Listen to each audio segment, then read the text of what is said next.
is everybody today? Awake and ready. Yay. Thank you, Dambara. Thought I could get away with that today, especially with our topic being energy today. For those of you who don't know us, my name is Nayaswami Gangamata. This is my husband, Daiva, Nayaswami Daiva. And it is our joy to be here with all of you today. We have missed all of you, and we are very happy to be back. I want to read something from Whispers from Eternity. This is Yogananda's book, Poems. And this is, as you can guess, the topic is on energy. O conscious cosmic energy, thou alone dost directly support my body. Solid, liquid, and gaseous foods are converted and spiritualized into energy by thy cosmic energy. That energy supports my body.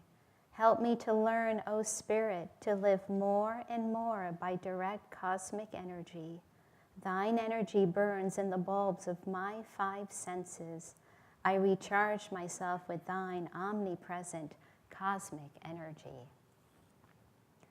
Well, our reading this morning, and especially that dialogue between Yogananda and his disciple, always gets a good chuckle, doesn't it?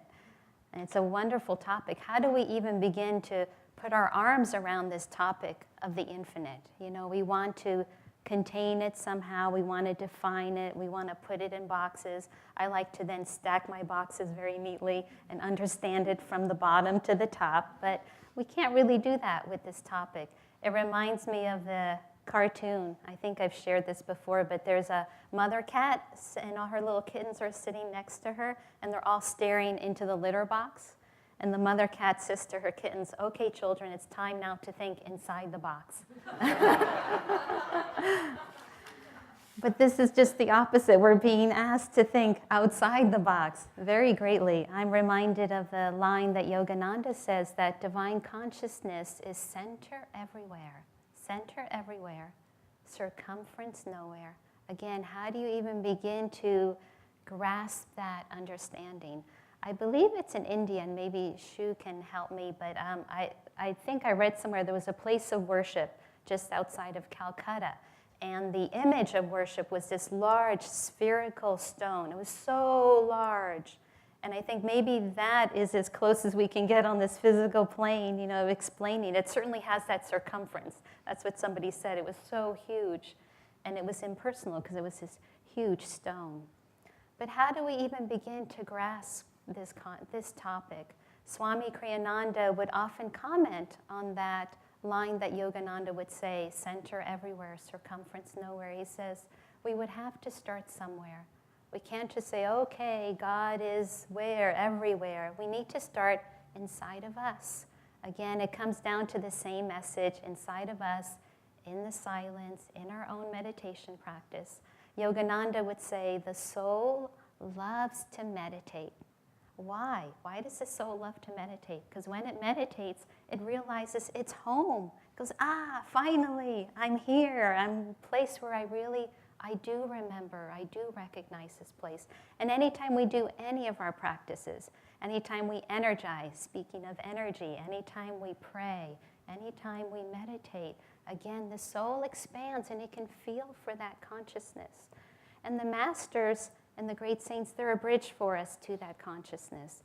Yogananda brought so many tools for us. Again, in talking about energy, he brought the energization exercises. He called them the cornerstone of our path. Why? Because not only do they help us to have more energy, as our affirmation was talking about, learning to live more by cosmic energy, but they help to break that material consciousness, that's what this is, that these are the boxes we have, but that we're truly infinite.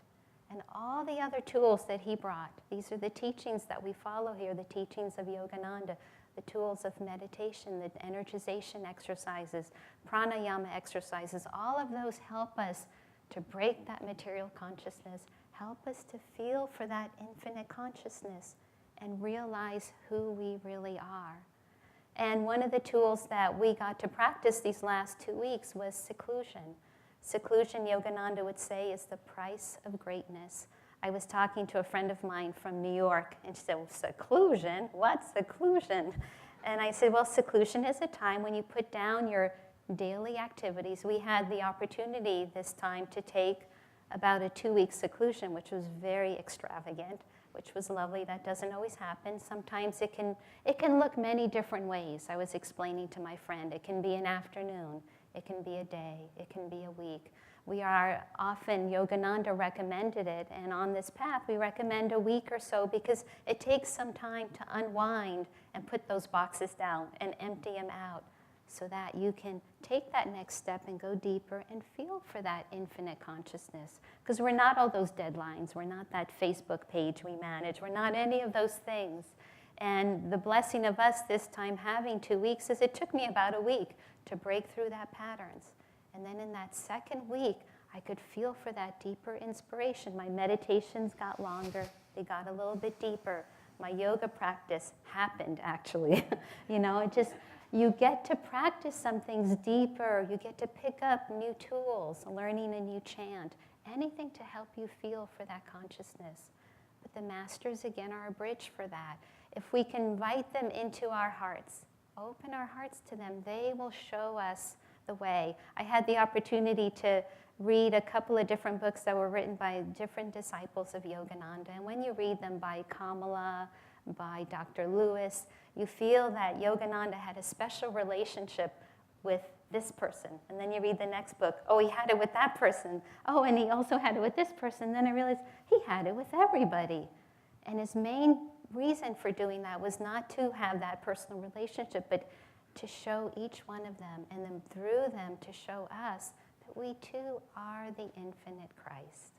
We too are that. And so I want to end, I read one of the habits that I picked up while I was in seclusion. Every morning I would read Yogananda's poem, Samadhi. It's an experience that Yogananda wrote, and actually on a New York City subway, and he wrote about the divine consciousness. And he said, read my poem every day. He even said, memorize my poem. I had not read it in a while, and I thought, how am I going to memorize this poem? It's very long. It's in Whispers from Eternity. It's also in his autobiography. So I just started with the first line, vanish the veils of light and shade. I read it over and over, and then I realized I knew it. Then I went to the second line. It's a beautiful poem, because again, it helps to trying to break that finite thought, the way we hold things in a certain way, and transcend that and realize we're much more than what we see. And this reading this morning was so beautiful because it reminds us of that. I want to just read the last part of this poem. I won't read the whole thing. It's a long poem, but just the very end reminds us of this topic. And from joy I came, for joy I live. In sacred joy I melt. Ocean of mind, I drink all creation's waves. 4 veils of solid, liquid, vapor light lift aright. Myself in everything enters the great myself. Gone forever, fitful flickering shadows of mortal memory. Spotless is my mental sky, below, ahead, and high above. Eternity and I, one united ray. A tiny bubble of laughter, I am become the sea of mirth itself.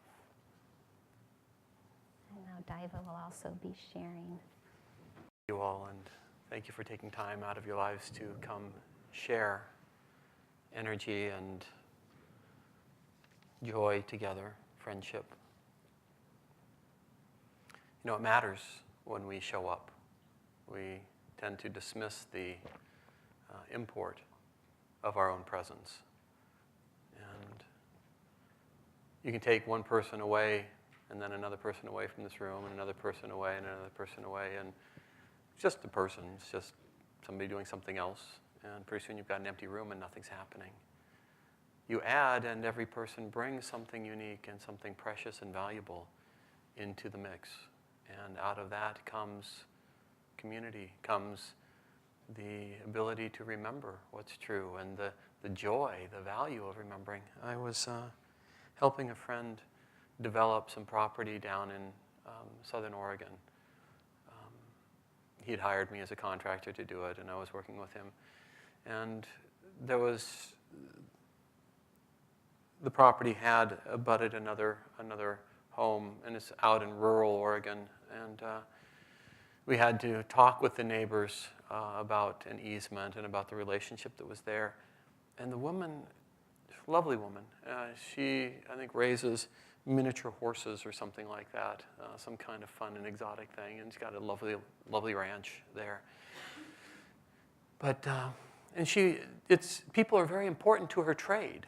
She has to bring people at great expense there. She serves people all over the country or all over the world who come there.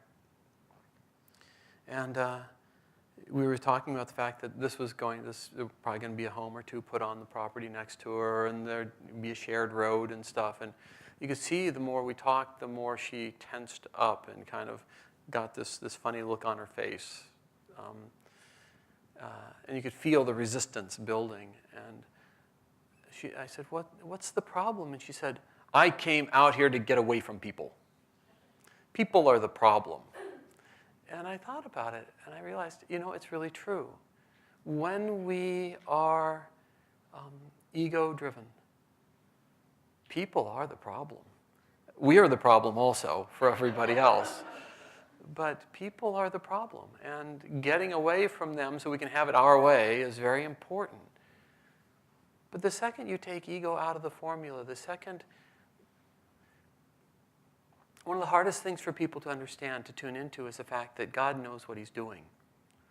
That there's actually something trying to happen that has all of our best interest at heart. And that if we cooperated with it, the fulfillments we're looking for would actually be present.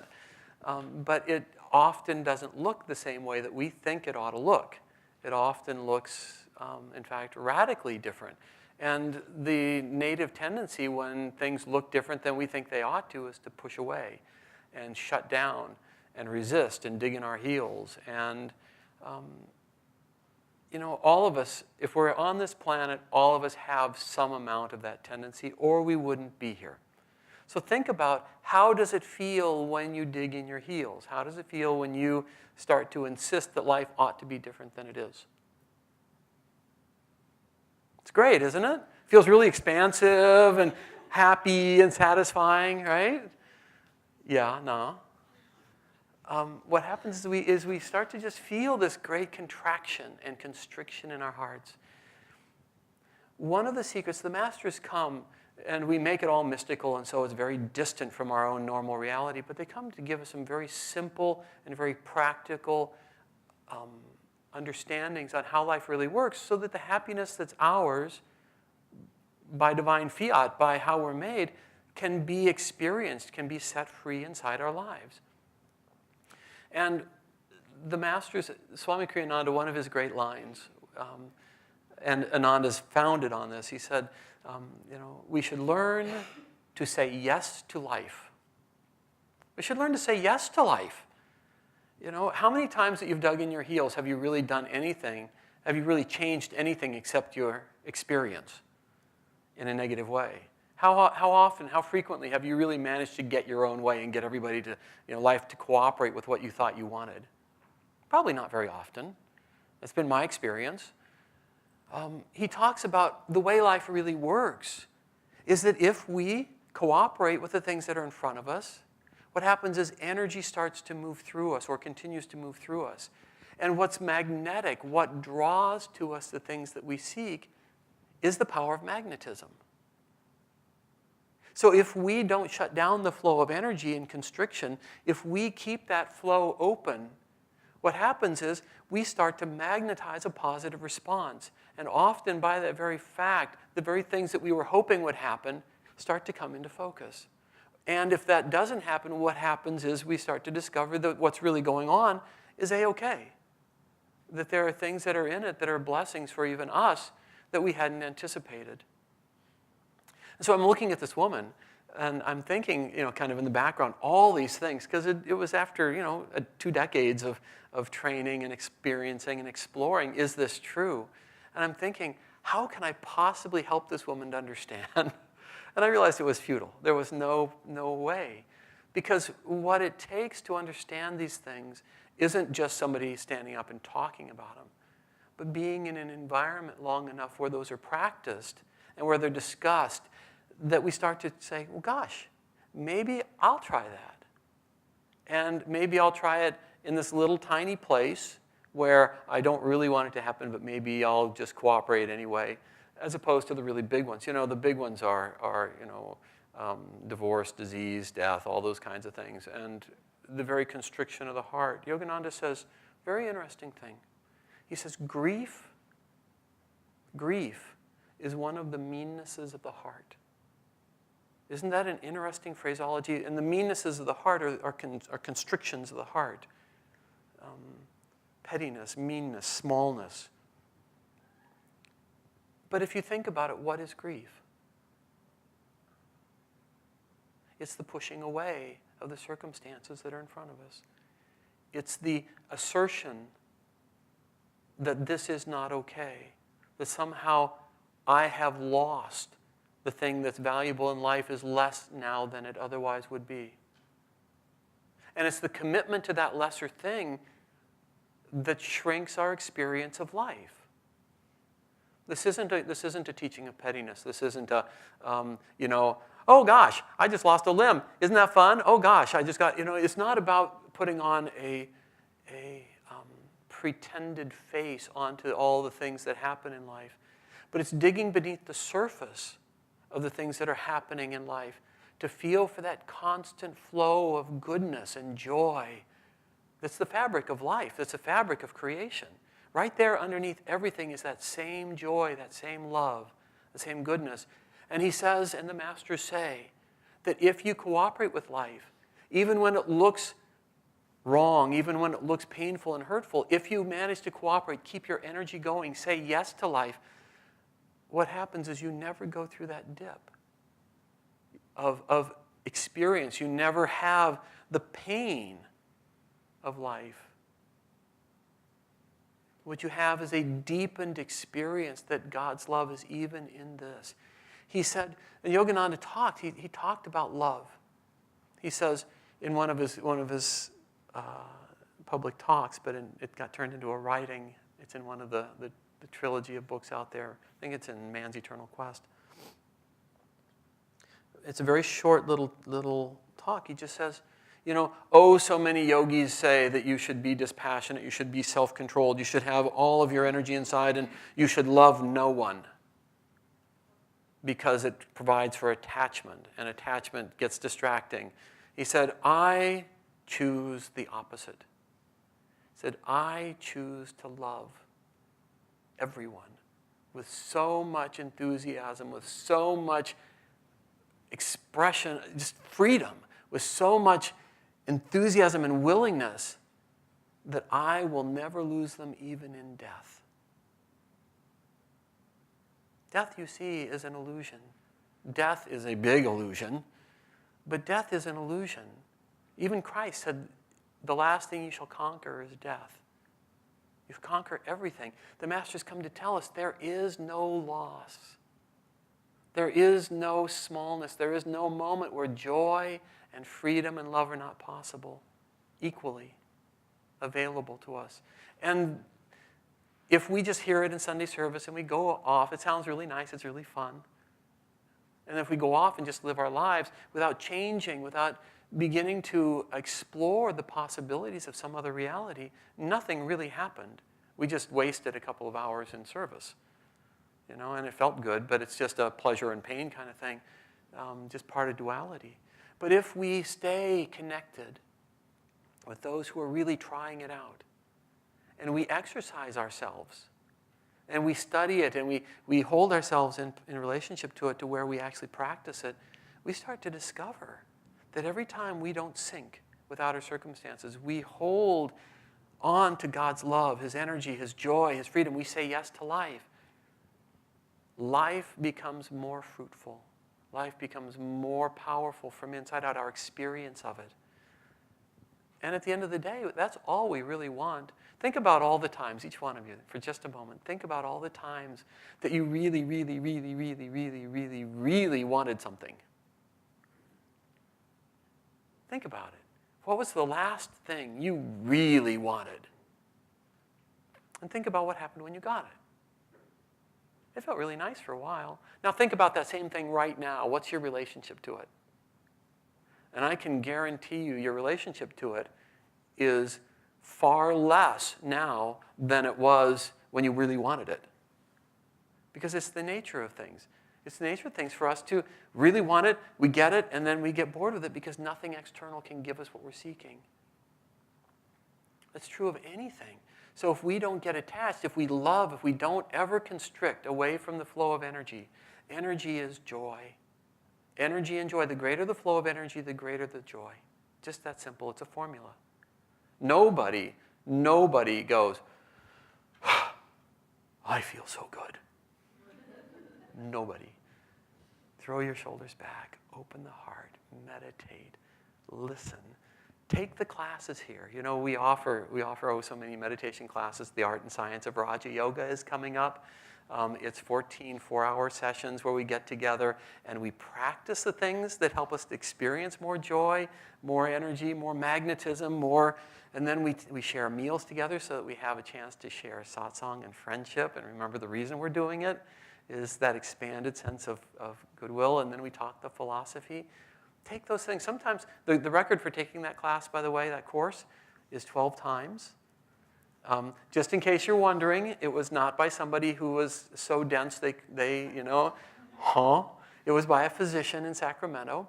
The only reason the record isn't more is because they wouldn't let him take it after a while. But he would take it over and over because being in that environment reminded him of what's possible. Being around the people where that's what you're thinking about, and 4 hours is enough time to give you a real experience. You come out of it going, by gum, something's changed. I can do this thing. Avail yourselves of the opportunities that happen through Ananda. Be in the vibration of this because it reminds you consistently, whether you're parenting, working, retired, trying to grow up, no matter what's happening, if you can continue to be in an environment where people are aspiring to practice these things and to overcome the limitations of delusion, of what it looks like, of gain and loss, of pain and pleasure, into that constant flow of joy and freedom that's ours by right, then gradually it becomes also ours. Let's take a moment of silence together.